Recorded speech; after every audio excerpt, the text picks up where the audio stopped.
এরপরে আমরা চলে যাবো ম্যাচের হাইলাইটস এর দিকে নজর রাখবো।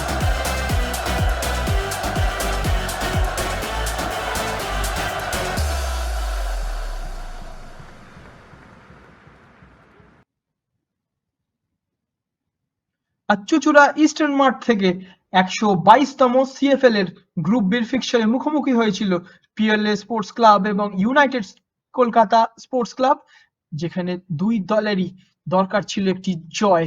এবং সেই ম্যাচেরই হাইলাইটস নিয়ে আমরা কথা বলবো, যেখানে জিতেন মুর্মু কিক অফ করে খেলা শুরু করেন, তারপরে বারবার আক্রমণের ঝাঁজ বাড়ায় এবং খেলায় কিছু চান্স মিস করে ইউনাইটেড কলকাতার ফুটবলাররা, এবং কখনো বাম কেন্দ্রিক কখনো ডান কেন্দ্রিক এক একটি শট কিন্তু কোনোটি তেকাটিতে রাখতে ব্যর্থ হয় ইউনাইটেড কলকাতার দুই ফুটবলার। সেখান থেকে আরেকটি চান্স অপর প্রান্তে চলে এসেছিল বটে, পিএলএ স্পোর্টস ক্লাব তারাও কিন্তু চেষ্টা চালিয়ে যাচ্ছিল, কখনো ডান দিক থেকে বাম দিক, কখনো বাঁ দিক থেকে ডান দিক, কিন্তু কোনো কালেই কিন্তু ঠিকঠাক একটা রেজাল্ট দেখতে পাইনি। এবং বলতে বলতে সেই গোল, সেই একমাত্র গোল যেটি মনোরঞ্জন সিং তিনি একটি অসাধারণ ক্রস রেখেছিলেন বক্সের ভেতরে এবং সেখান থেকে গোল করতে ব্যর্থ হননি। আর লাঙ্কি তার একমাত্র করা গোলেই কিন্তু আজ খেলার ফয়সালা হয়ে গেল, যেখানে পিএলএ স্পোর্টস ক্লাব তারা কিন্তু জয়লাভ করলো। এবং তারপরেও বারবার অ্যাটাকে উঠে আসার চেষ্টায় ছিল দুই দলই।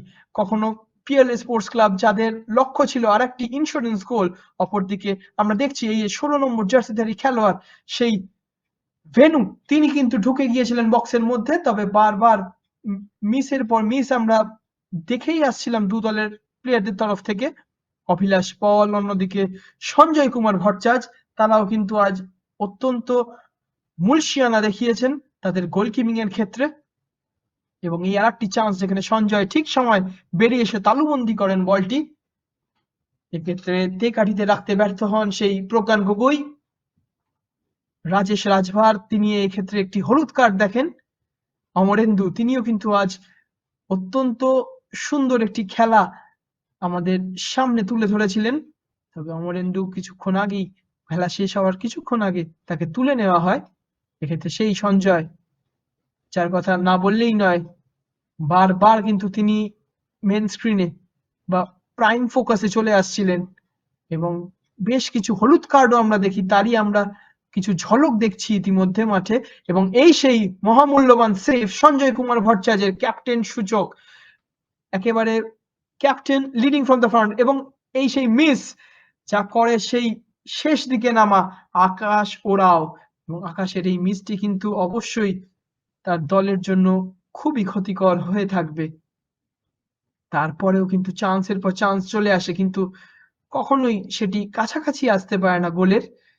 এক্ষেত্রে সেই পাজর শট অভিলাষ পল তিনি সেভ করে নেন, এবং তারপরেও বার কয়েক অসাধারণ চান্স কিন্তু ক্রিয়েট করে ফেলেছিলেন, কখনো ইউনাইটেড কলকাতা কখনো পিএলএস, এবং সবশেষে খেলা শেষের বাঁশি বাজান এবং আর লাঙ্কি তার নামের পাশে চলে আসে সেরা ফুটবলারের তকমা।